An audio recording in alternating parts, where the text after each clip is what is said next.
This is the epic half poem, half story called The Bishop and the Angel. Oh, yes!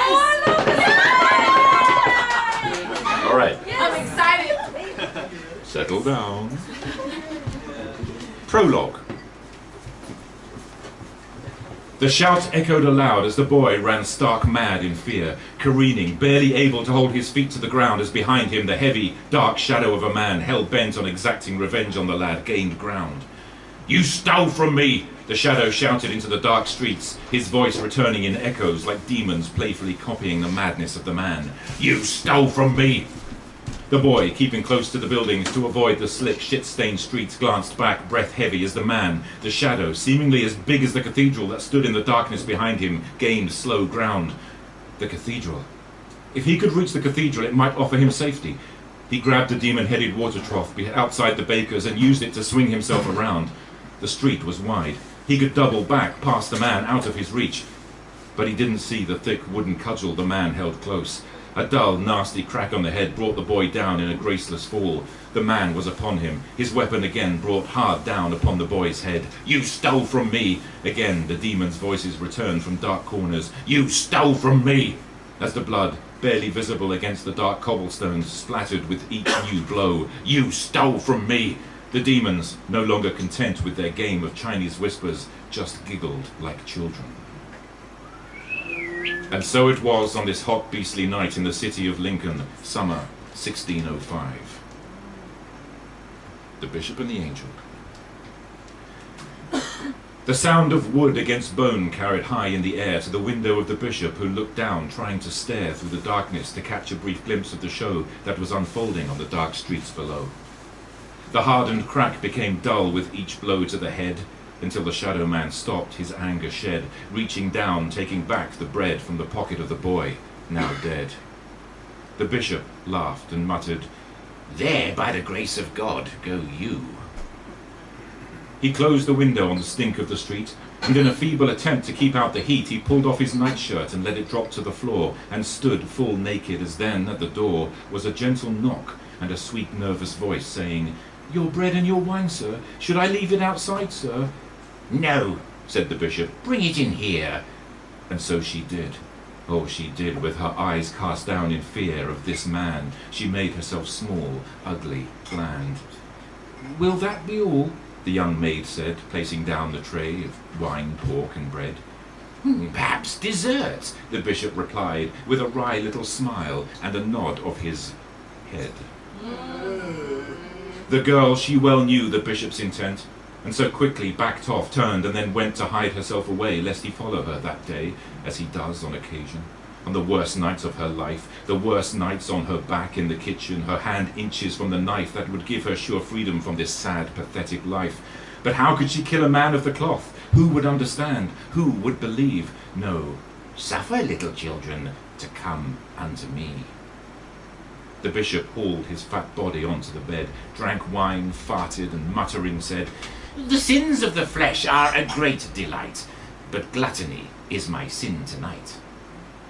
He brought the wine-glass up to his thick, sweaty lip and drank the blood of Christ that then began to drip as from an open wound to the sheets below, like an omen, a blood oracle to show the bishop his fate on this hot night, this hour so late. With a deep, ugly sigh, he tossed the glass onto the bed, then flopped back on the pillow, his large, bulbous head staring up at the ceiling as he fumbled below, in a drunken attempt to make it grow. But no, too much wine had put pay to that pleasure today. And in that moment, he became uncomfortably aware that something had changed, a stillness in the air, an unnatural, heavy silence that only the dead can hear. His breath was the shallow, slow breath of fear as he turned his head to the darkened room to see what lay within the gloom. The weak pools of yellow candlelight barely pushed back the shadows. The shadows. The shadows that then began to move like furtive demons crawling with evil intent across the floor, taking shape, taking form, hell-bent on snuffing out what little light gave comfort to the bishop, who in his dark fright clutched the sheets to his face like a child again, innocent again, beautiful again. The shadows stood tall, then fell like a black mist. And there revealed was an angel, with golden naked skin, tall, radiant, thin, with a glow from deep within, shimmering wings stretched wide like to embrace the world and keep it safe, but not tonight, not in this place. For within the beauty of the angel's face were eyes of pure black, like little pearls of night that sucked in every ounce of truth, every gram of light. Staring down at the bishop, the angel folded its wings. "A dream? A nightmare," said the bishop to himself. "Too much wine, it's gone to my head. I'm really all alone here on my bed." He shut his eyes, held his breath, and waited, a brief moment of peace, until he felt the hot breath of death upon his mouth, and snapping open his eyes in sudden surprise, the angel's face was upon his an inch away, with its black, deep eyes staring down into his soul. Now, this for the bishop was an unexpected little twist. For the bishop, you see, actually was really quite the atheist. Yes, he had thought that seeing how God wasn't real, it would be excellent cover under which he could steal from the coffers, from the poor, the church orphanage next door. Ah, the orphanage next door. What a source of little cherubs that turned out to be. Nobody, he had said to himself, will be suspicious of me, not me, because now I'm a respected, upright, erect member of society. But the angel. Oh, the angel now here, with its God-given right to paralyze in fear the bishop, who now began to see the deep, dark shit he was in. So he cast down his eyes with a pretense of shame in the hope for forgiveness, the hope that the blame for all of his sin could be laid at the door of the demon within. "The devil made me do it," seemed an appropriate excuse, but the angel wasn't inclined to forgive his abuse. No.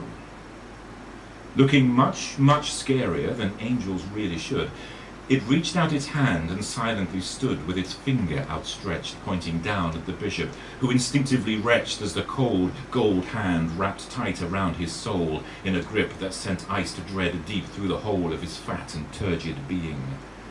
"Remember," said the angel, with a voice as dark as night, "remember now the past, so that all be put to right." The bishop's catalogue of sins then played out before his eyes. Each dirty, once-treasured memory now elicited dark sighs of a man so very guilty that no pretense of innocence will shield him from the wise and knowing servant of the Lord that at this particular moment was actually looking rather bored. When done, the bishop understood. "Oh, fuck," he said. And looking up, he begged, Please forgive me, for yes, I have sinned. I've strayed off the path of goodness. I've been a little lax in my ways. Yes, I know, but really, I can honestly show you how good I can be if you give me the chance to prove it, please." The angel now, it liked this bit, when they pissed themselves and are full of shit. But the angel, you see, was pretty restrained. It didn't crack a smile, it didn't complain, it just cocked its head in that annoying way that angels have when they want to say, "My son, be not afraid, for I bring you good news," or some other such bullshit phrase that they use. Anyway, it said, "My son, be not afraid, for I bring you good news. I will grant you one wish, so be wise and choose." The bishop just whimpered and wiped the sweat off his head, then looked down in embarrassment at the shit-stained bed. Clambering off, he knelt low on the floor, a pathetic old man, quite changed from before. He stared up at the angel with scared eyes blood red, skin white as the dead, and with a voice that had aged an eternity said, "My cold and lead-grey icy heart has brought me here to this, you see. What I want is a heart of gold, yes, to set my soul, my spirit free." The angel smiled. The wish had been made, though with a somewhat unfortunate choice of phrase. It placed its hand over the bishop's head, and from its fingers a sharp light spread with the colours of heaven as bright as the sun, casting shadows of silver that meshed and then spun, splashing light upon light with a focus so bright that the angel closed its eyes tight because it was getting a bloody headache, as it always did with this damn incantation. And then all was dark again, with a silence as deep as time. The bishop felt his heart grow warm as the angel's spell took effect. He closed his eyes and bowed his head, said, "Thank you, Lord," and wept. The angel didn't wait to hear the scream. It headed for the door, as a fist-sized lump of the purest gold went crashing to the floor.